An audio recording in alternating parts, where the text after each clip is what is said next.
Mr. Knox, thank you for agreeing to talk with me for a Screen special feature. So, Miss Leahy, how can I help you today? Today marks 20 years since your film Nightjar whipped horror fans into a frenzy. But it wasn't just the finished movie that had its own little element of eeriness, from what I understand. Is that right? I assume you're referring to the Ronald Moss situation. Well, yeah, I mean, it's unusual for one of the crew to disappear during filming. Ron was a competent cameraman. His disappearance wasn't unusual. It was tragic and damned inconvenient. So you don't believe in the local legend, then? You mean Mr. Jitters? Don't be ridiculous. There's no 100-year-old monster eating the locals, and there never was. Don't you think it's at least a little coincidental that your daughter also disappeared when she visited? I don't want to talk about locals. Now just like those bamboo babies from the South Sea tropic zone. Ain't no sin to take off your skin, dance around your bones. So, do you like horror movies? Because we are going to talk about one of my absolute favorite reads of 2020, which felt just like reading a horror movie. Let's get into it. Roll the title card.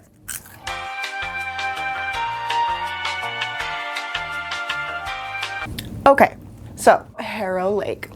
This book was incredible. I loved it so much. I picked it up kind of on a whim.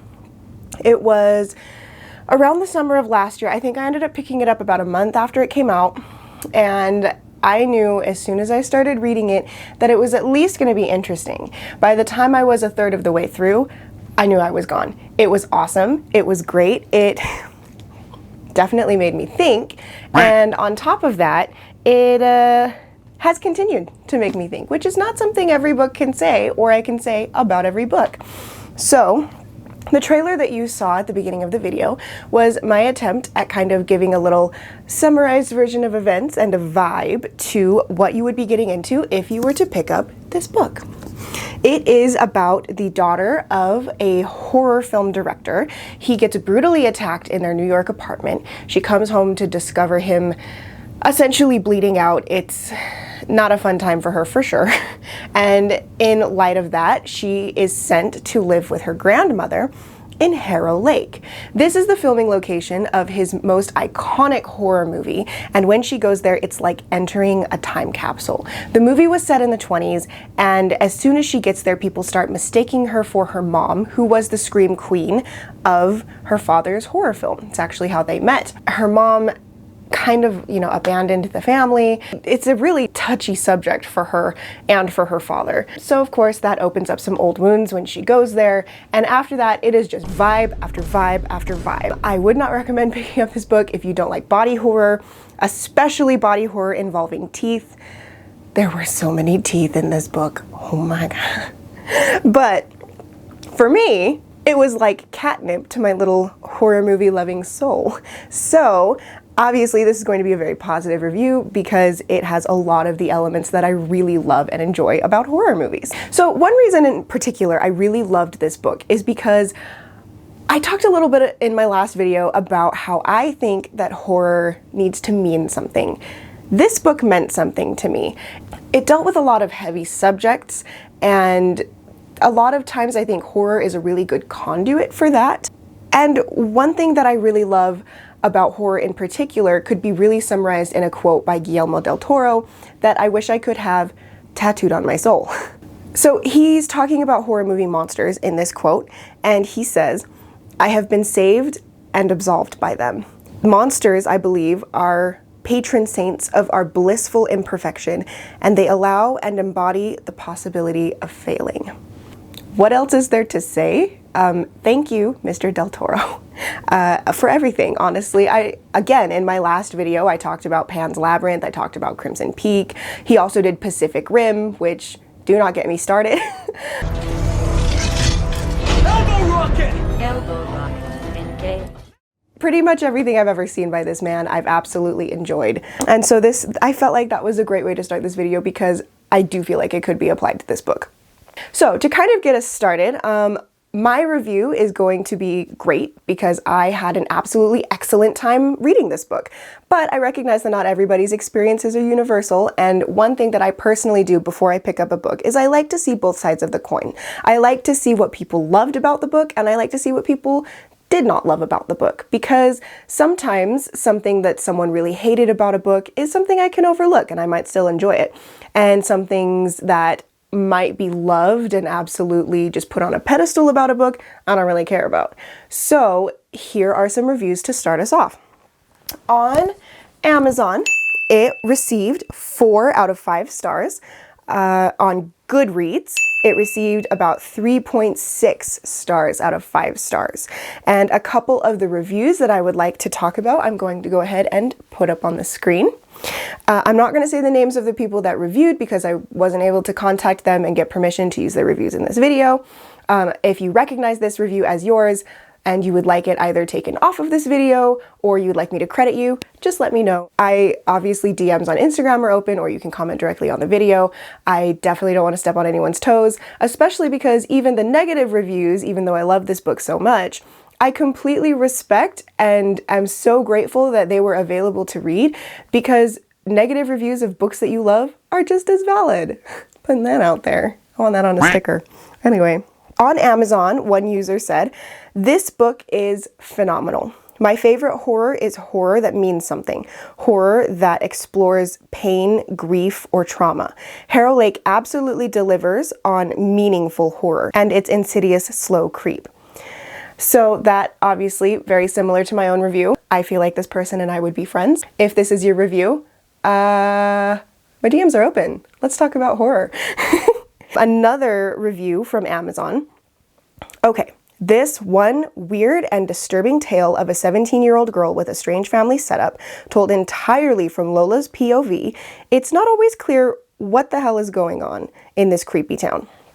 So that also is a really good thing to point out. I'm going to take a moment to put up on the screen the trigger warnings for this book, because that is definitely a big one. You don't always know what's going on in this book, because one of the biggest things that I would warn someone before getting into the process of reading this book would be if the concept of hallucinations, delusions, not being able to separate reality from, things that are not reality, if those things are particularly triggering to you, or you don't like to read about them, or if they make you uncomfy, I do not recommend this book. As well as that, here are a list of other things. On page are things that you do see or experience along with the characters. Off page are just the ones that are mentioned, implied, or, heavily talked about by the characters. Back to reviews. All right, another Goodreads user. "I did not finish this book. After 6 capitalized optimals in just the first chapter, I couldn't take it anymore and gave up." Now, that is something to bring up about this book. It's not a huge part of the story or the writing style, in my personal opinion, but one thing, it's sort of like a tick that this character has in her internal narration. The word optimal is used over and over and over again, and it is capitalized because it's something that she picked up from her father and her relationship with him. I think it was definitely used sort of as a stylistic way to show where her mind was and what things she prioritized because of her relationship with her father. I don't think this was something that was missed by obviously the author or the editor. It was done very purposefully, and it does, if that is something that you anticipate bothering you, it does peter off towards the end of the book. Honestly, in the first 1 or 2 chapters, there is a lot of it, but then after that, it is mostly just sporadic through the book. And like I said, if you kind of use it to focus on where her head is, why she's thinking this, and how this affects her actions, it really kind of gives a light to where her motivation is coming from. It is a good indicator for that, which I enjoy. I am definitely a reader that enjoys a lot of metaphor and subtext like that. Okay, Goodreads user. They say, "Honestly, this story was exhausting to read. Lola is not only infuriating, she's terribly one-dimensional and boring to follow. The other characters weren't even built up. The main conflict is so predictable, I had to roll my eyes at the climax when I guessed what had been revealed to be true. Not to mention the writing. The pacing was strange, and Lola wasn't a very good, unreliable narrator." Respectfully, disagree.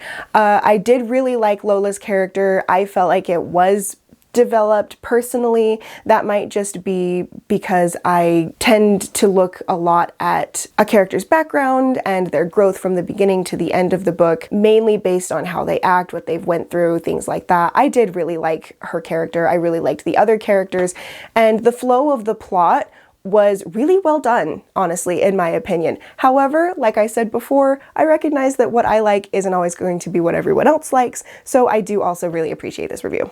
So I'm going to use that to segue into the writing style of this book. This book is so unique to me because it felt like watching a horror movie. It really honestly did, which is something I haven't experienced in a book before. Probably one reason I enjoyed it so much. The descriptions are really to the point, they're succinct, and it really helps the flow of just sort of the overall vibe of the whole thing. The way that a lot of descriptions are put in this book reminds me of how you would sort of intake a horror movie. There are audio cues, like when it talks about, the main monster of this book, there is like a just really unsettling like cracking noise that is described. I'm currently editing for this upcoming Monday's YouTube video. That is why at 2:30 in the morning, I will be recording myself and sampling the sounds of me breaking bones. I will not be answering following up questions on where I got the bones. I loved that. I absolutely loved that. It felt like an audio cue in a horror movie. There's music cues. A song is pretty important to the main plot of this book. It pops up again and again, which I really enjoy because now every time I hear that song, I think about the book, which is pretty impressive, to be honest. It really means that I think it, whether or not I intended to let it, it left its mark on me for sure. Plus, it's kind of a fun song. One thing that I do want to talk a little bit about is something that I really respect Kat Ellis for. So, the main monster in this book is described as an individual that was trapped in a mine cave-in, if I remember correctly, and after that, he was trapped down there. He ended up cannibalizing the people that were trapped with him, and from that horrific experience became a monster. And it is the local legend that this monster, Mr. Jitters, now haunts and terrorizes the town. Now, if this story sounds familiar to monster lovers out there, it is because a lot of times this particular setup of a monster has been used before, and not always in the most respectful way. There are quite a few different pieces of media that have taken this indigenous folklore and sort of really turned it on its head, used it for profit in ways that I don't think should be appreciated or really given credence to. But in Harrow Lake, this monster did not go into indigenous myth or folklore at all. It created an entirely new setting and plot. And from there, it was able to create something just as horrifying that everybody loves about, the creepy factor of the Wendigo, to something that isn't disrespectful to an entire nation of people. I'll just put it like that. Because every time I read something that is a really great story, I'm enjoying it, and all of a sudden it has to name drop the W word, I lose respect for it. I really do. Because there is a whole world of monsters out there, plus an entire infinite ones that you can use your imagination to create. There's absolutely no reason to dip into another culture and steal those things for profit. And that's my spiel on that. Thank you, Kat Ellis. I see you and I appreciate you. Going into my personal ratings of the book, I'm going to be talking a little bit about character impact, rereadability, whether or not the book design I feel is collectible, if it's going to look good on my shelf, and what the reading experience was like. So for character impact, I am going to give it probably a 7 out of 10. I loved the characters. However, the characters themselves are not always what I think of when I go back to this book. It tends to be the plot, and it tends to be the relationships between the characters. Rereadability, definitely an 8 out of 10. I think rereading it after giving it some time to sit and forget the main plot points is particularly enjoyable because the twists in this were what I found to be just absolutely inseparable from the experience of reading it. So I think, could it be a 9 or 10 out of 10? Sure, if you enjoy, reading those twists, knowing that they're coming, absolutely. The writing style was just so much fun. The story flowed so well that rereading it is definitely a treat. However, personally, I like to wait a little while and experience it almost like a new book again. Then collectability. I personally have this cover. There is also one that is yellow that features the marionette of Mr. Jitters. Personally, I would prefer to have a copy of that one because I think it looks just a little creepier. It looks a little more vintage. I might be seeing if I can get my hands on that eventually. I do really like this cover as well. So I went ahead and gave that a 9 out of 10. And as for the reading experience, a solid 10 out of 10 because this is a very unique book. It's been a really, really long time since I have read a book that made me forget I was reading. And it's been a really, really long time since I felt like I was in 6th grade again, stealing every second I could to just get one more page in. It's honestly how I felt about this. I remember reading the last chapter of the book by phone flashlight in the car on the way home from Applebee's, where I had gone out to hang out with my brother and his girlfriend because I had honestly meant to put it down and spend some time with family and friends, and I just couldn't do it. I couldn't do it. We went in and we ate, and then on the way back, I was like, oh, this is a 10-minute car ride home. I gotta find out what happens. And it's just been so long since a book has done that to me. So 10 out of 10. Thank you so much for talking with me about Harrow Lake. I hope you enjoyed the trailer that I put in front of this review. I'm hoping to do reviews like this possibly about once a month. I am currently the only cameraman, sound design, editor, animator, effects finder, and creator on my team. So videos like that definitely take me quite a bit longer to put together, especially because I am still learning as I go. YouTube tutorials have been about 60% of my process so far. I am really enjoying it, but more intensive videos like this probably won't come quite as often. If there is a book that you would like to see me attempt to make a trailer for, let me know in the comments down below. If there is particularly a horror book that you feel I might love after my review of this one, please let me know because I have not found another one I've enjoyed quite as much yet. And with all of that said, thank you for watching, and I will see you in the next video. Bye!